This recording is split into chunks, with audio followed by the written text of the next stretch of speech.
여섯 번째 만남. 오늘 제목은 참된 6월절이라는 제목으로 시작하겠습니다. 오늘은 개인적인 신앙생활을 어떻게 할 것인가를 성경에서 확인해 보고자 합니다. 우리는 참된 6월절, 모세를 보면서 생각해야겠습니다.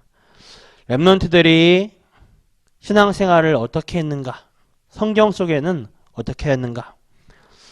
이들은 먼저 임마누엘을 누렸습니다. 여러분들은 신앙생활을 하면서 생명적 헌신을 해야 돼요. 이것은 어려운 것이 아니기 때문에 표 없이 해야 돼요. 여러분들이 이것을 보고 표내라고 하면 어려운데 표를 내는 것이 틀린 것이에요. 대표적인 예로 요셉을 살펴보면 요셉은 노예로 가자마자 전도하지 않았어요. 요셉이 보디발 집에 가서 노예로 왔는데 오자마자 보디발 보고 당신 하나님 믿으세요 이렇게 말하지 않았어요. 이러면 맞아 죽는 거예요. 전혀 표내지 않았어요. 표시내지 않고 요셉이 시간이 나면 노예를 하면서도 말씀 묵상하고 마음속으로 정시기도 하고 이랬어요. 이것이 생명적 헌신입니다. 이것만 하고 있으면 분명한 응답이 와요. 나 자신도 알지만 남들도 알게 돼요. 전도를 안 해도 다른 사람들이 알고 물어보러 오게 돼요. 제가 전도사 직분을 받은 지 얼마 안 될 때였던 것 같아요. 예전에 어느 어른분과 중직자분과 식사 중이었는지 아니면 제가 어떤 때였는지 정확히 기억이 안 나는데 이야기를 하던 중에 그분이 이런 고백을 하더라고요. 선생님이신데 교수님이신데 교단에서 강의 중에 칠판에 주는 그리스도시요 살아계신 하나님의 아들이시니다 이렇게 적었다고 고백을 하더라고요. 제가 그분에게 말은 안 했지만 저는 그런 상황 되면 말 안 합니다. 마음속으로 심히 걱정이 되더라고요. 혹시 그분이 지금 제 메시지를 듣고 계실지도 모릅니다.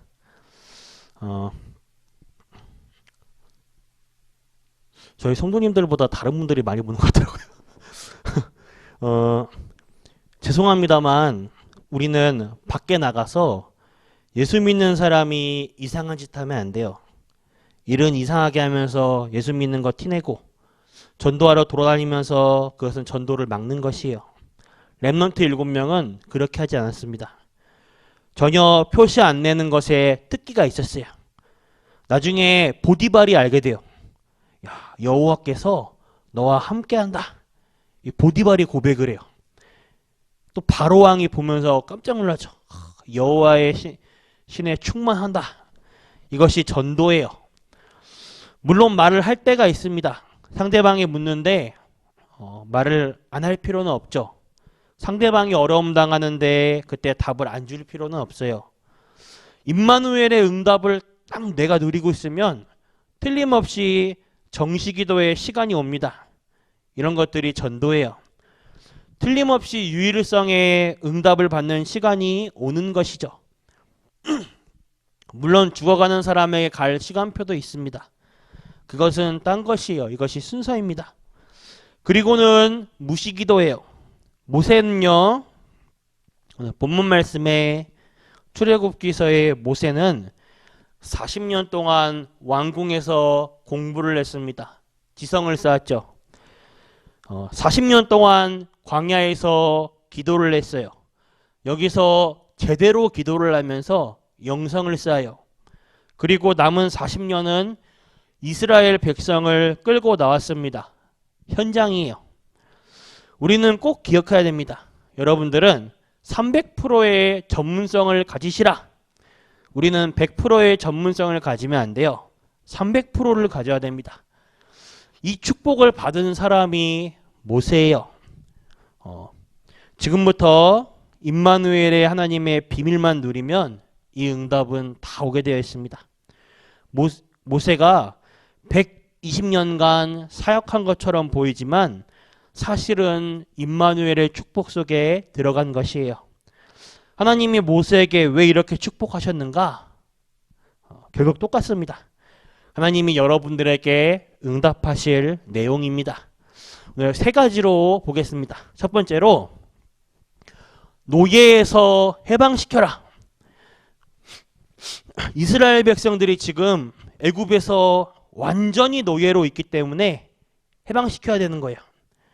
지금 현장은 사탄의 노예가 되어 있어요.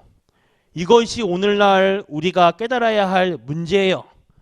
기독교인들이 은혜 받지 못하면 완전 불신자의 노예, 멸망받을 자의 노예가 되는 거예요. 여기서 빠져나와야 돼요. 출애굽기 3장 18절에 하나님께서 이스라엘 백성들을 희생제사 지내도록 불러내라고 하십니다. 이때 모세가 깨달았어요. 사실 모세는 할 수 없다고 했어요. 나이도 많고 할 수 없는 것은 일단 사실이죠. 하나님께 변명하기 이전에 사실이죠. 하지만 모세가 잘 못 깨달았어요. 지난 40년간 왕궁, 애굽에서의 생활, 지난 40년간 광야에서의 이 모든 것은 하나님의 축복으로 깨달아야 합니다. 그때나 지금이나 똑같아요. 기록된 하나님의 말씀은 계속 성취되기 때문에 여러분들은 왜 하나님이 이 자리에 부르셨는지를 알아야 합니다. 완전히 영적으로 사단에 노예된 사람을 건져내라. 완전히 언약의 피 제사를 지내면 빠져나오게 될 것이다. 내가 너와 함께 하겠다고 약속하셨습니다. 이 축복이에요. 두 번째로 누릴 것 세 가지입니다. 이것은 여러분에게 일어날 응답이에요. 이제는 광야길 가면서 누릴 것 세 가지가 있습니다. 광야에서 어떤 응답을 주었죠? 가장 큰 거, 대표적으로 새 절기의 축복입니다. 6월절, 이스라엘 민족을 흑암에서 완전히 해방시켰어요. 오순절, 이스라엘 민족이 광야 가는 길 가는 동안에 곡식을 거두었어요. 광야길에서 다 죽을 줄 알았는데 하나님이 인도하셨습니다. 수장절, 곡식을 거두어 창고에 거두었어요. 여기에 어떤 영적 의미가 있냐? 6월절은 구원입니다. 오순절의 의미는 성령의 역사예요. 수장절은 거두어 창고에 들였는데 천국 축복을 의미합니다. 만약에 보시는 분께서 그런 생각을 할 수 있어요. 세절기 그런 의미가 있구나. 근데 뭐 어쩌라고. 이렇게 생각할 수도 있어요. 진짜 문제는 이 축복이 우리에게 와 있는데 못 누리고 있는 거예요. 이 세절기에 축복을 주신 이유 속에서 왜 절기로 만들라고 했습니까? 하나님께서. 이유를 한번 생각해 봐야 돼요. 왜 이것을 절기로 만들라고 했을까? 까먹지 말고 기억하라는 거예요. 우리가 달력에서 부모님 생일이나 친구 생일 아니면 중요한 날이나 중요한 기념일을 우리가 꼭 기억하잖아요. 달력에 표시하고. 왜 그렇게 하죠? 까먹지 않고 기억하려고. 이 세절기의 축복 주시면서 절기로 기억하라. 이 안에는 그냥 이거를 우리가 세절기로 그냥 그런가 보다 넘어갈 게 아니라 이 축복들을 우리가 실제로 누려야 돼요. 세 번째로 성막 중심으로 하나님이 준비시키죠. 이스라엘 민족에게 이 광야길에서 성막이라는 어마어마한 응답을 줘요. 성막 중심으로 하나님이 준비한 것이 있습니다. 이것을 알게 하신 것이에요. 그러기 위해서 모세에게 광야에 많은 기적을 보여주었어요. 하나님이 가장 많이 응답을 주시고 가장 많이 기적을 베푸셨을 때가 언제냐? 이 광야길에 있었을 때.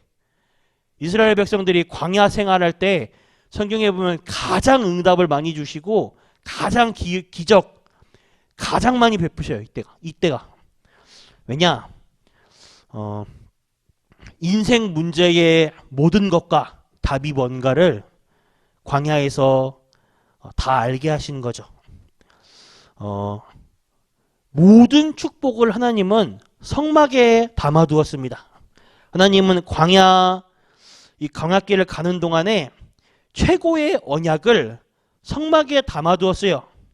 그리고 가장 먼저 한 것이 뭐냐? 치유사역입니다. 이것이 앞으로 우리가 받을 축복이에요. 성막 중심의 우리의 교회 중심의 예배 중심의 삶이에요. 성막 중심으로 하나님이 준비하시죠. 예배 속에 하나님은 많은 것을 준비하셨어요. 예배 회복하면요 모든 것 다 회복합니다. 예배 실패하면요 모든 인생 다 실패하는 거예요.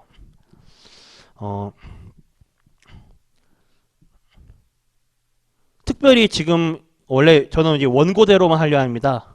가급적이면 다른 말 안 하고 예화로 시간 안 끌려고 이제 한 장짜리인데 새벽 예배 10분에서 15분을 위해서 준비하는 시간 2-3시간 많으면 어쩔 때 밤새 기도해요. 지금 어떤 마음이 드냐 지금 뭐가 떠오르냐? 저희 록펠러에게 그 어머니가 말했던 게 있어요. 늘 예배 30분 전에 가서 준비해라. 그 말은 저는 예전에 그냥 뭐 일찍 가서 그냥 뭐 일찍 가라 그런 얘기로 알아들었거든요. 저희 어머니도 저때 그렇게 어릴 때부터 그렇게 얘기하는 거예요. 예배 30분 전에 가서 예배 준비해라. 미리 가서 그날 주보를 보면요. 우리가 받을 말씀과 그 제목들이 다 있어요. 그리고 주보에 많은 기도 제목들과 많은 응답들이 있어요. 제가 그래서 어렸을 때 청년 때 예배 자리에 가면 항상 저는 30분 전에 가서 주보를 확인해 보면서 기도했어요. 그 본문 말씀 찾아보면서 읽어보고 기도해보고 청년 때 가장 내 삶이 무너졌을 때 하나님 없다라고 제가 확실한 결론을 내리고 몇 년을 방황했는지 모르겠어요. 저 기억이 안 나는데 그때 내 인생 완전 회복하게 된 계기가 예배 다시 회복했을 때 그때 하나님은 내 인생을 완전히 회복했어요. 예배 속에 하나님은 많은 응답과 축복들을 예배해 두었습니다. 결론이에요. 하나님은 어떻게 해서 이 중대한 일을 모세에게 맡겼는가? 앞으로 하나님이 이런 응답을 여러분들에게 맡기실 것인가? 모세를 보면 알아요. 모세를 쓰신 이유가 창세기 3장 15절에 여자의 후손이 뱀의 머리를 상하게 한다고 했어요. 이것을 누가 기록을 했습니까? 학자들 대다수가 이렇게 추정합니다. 창세기, 출애굽기, 레위기, 민수기, 신명기, 이걸 모세 오경이라고 하는데 이것을 모세가 기록했다고 해요. 출애굽기 3장 18절에 보면 모세는 피제사 드리는 것을 알고 있었어요. 그래서 이 모든 것을 준비시켜 놓고 하나님은 모세를 부른 것이에요. 이스라엘 백성들의 실수가 무엇인가? 오늘날에도 이 유대인들, 이스라엘 백성들의 가장 큰 실수가 뭐냐? 모세는 존경해요. 모세를 굉장히 존경하는데 중요한 건 모세를 통해 하나님이 주신 언약을 다 놓쳐버렸어요. 출애굽하면서 광야길에 주신 세절기, 언약궤, 성막 안에 예배의 축복, 성막 안에 하나님의 모든 언약과 응답들을 다 집어넣는데 하나님이 모세에게 준 언약은 놓쳐버리고 모세만 붙잡고 있는 거예요. 지금도 하나님의 말씀은 똑같이 성취되고 있습니다. 그래서 아주 간단해요. 이 말씀을 믿는 사람은 이 응답이 그대로 일어납니다. 간단한 것이에요. 이 언약 붙잡으시길 바랍니다. 신앙생활을 우리는 바르게 해야 됩니다. 모세는 놓쳐도 되지만 언약은 놓치면 안 돼요. 이스라엘 백성들은 언약을 놓치고 모세만 붙잡았어요. 이것이 실수입니다. 지금도 하나님의 역사는 똑같이 성취되고 있습니다. 여러분들의 시작을 어떻게 걸어가냐? 오늘 여러분들이 언약 붙잡고 출발해야겠는데 모세가 붙잡은 이 언약을 붙잡고 가야겠습니다. 뭐냐? 하나님이 내가 능한 손을 들어 너와 함께 하겠다고 했습니다. 이 언약 붙잡고 가시길 바랍니다. 이스라엘 민족과 노예를 건져내라. 내가 너와 함께 하겠다고 했습니다. 이렇게 출발하시길 바라겠습니다. 그렇게 해서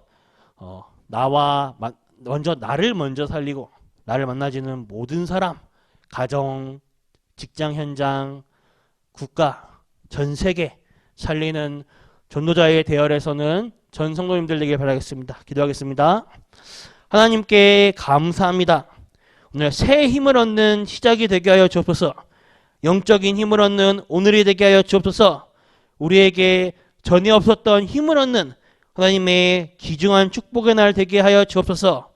자신이 느낄 수 있을 만큼 하나님이 힘 주실 줄 믿습니다. 오늘 성령 충만의 새 힘 주시옵소서. 살아계신 주 예수 그리스도 이름으로 기도드렸습니다. 아멘. 주기도 마치겠습니다. 하늘에 계신 우리 아버지여, 이름이 거룩히 여김을 받으시오며 나라가 임하옵시며 뜻이 하늘에서 이루어진 것 같이 땅에서도 이루어지이다. 오늘날 우리에게 일용할 양식 주옵시고 우리가 우리에게 죄 지은 자를 사여 줄 것 같이 우리 죄를 사여 주시옵고 우리를 시험에 들게 하지 마옵시며 다만 악에서 구하옵소서. 대개 나라와 권세와 영광이 아버지께 영원히 있사옵나이다. 아멘.